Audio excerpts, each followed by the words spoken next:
Bismillahirrahmanirrahim. Assalamualaikum warahmatullahi wabarakatuh. Nama diberi Muhammad Fauzan Azimah bin Nurul Huda, nombor matriks 080016. Saya akan membentangkan dua hukum tajwid berkenaan ifat hakiki dan juga iqlab. Yang pertama, ifat hakiki. Yang ini bererti sembunyi, iaitu menyembunyikan sebutan nun sakinah di antara sebutan izhar dan idgham tanpa sabdu berserta dengung pada huruf yang pertama.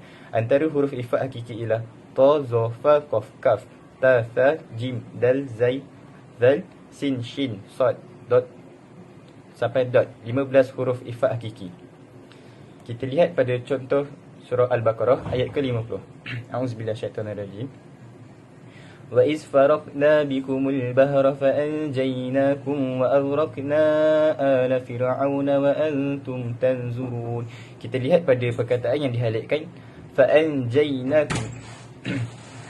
Nun sakinah bertemu jim, iaitu salah satu daripada huruf ifa. Apabila nun sakinah atau tanwin bertemu salah satu daripada 15 huruf ifa yang disebutkan tadi, hendaklah dibaca dengung samar-samar, tidak terlalu jelas dan juga tidak terlalu sembunyi. Anjayna, fa anjaynakum, dibaca 2 harakat. Yang kedua, iqlab, menukar bunyi nun sakinah atau tanwin kepada bunyi mim apabila bertemu huruf ba serta dibaca dengan dengungan. Huruf iqlab adalah ba saja. Sebagai contoh, surah Al-Baqarah ayat ke-51. Auzubillahiminasyaitonirrajim. Wa iz wa'adna Musa 40 lailatan summa ittakhaztumul ijla min ba'dihi wa antum zalimun. Apabila nun sakinah atau tanwin bertemu huruf ba, maka hukumnya adalah iqlab.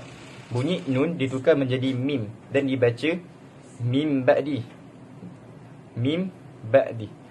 Daripada min ba'di dibaca, ditukarkan nun sakinah kepada mim. Jadi bacaannya adalah mim ba'di. Okey, itu saja, sekian.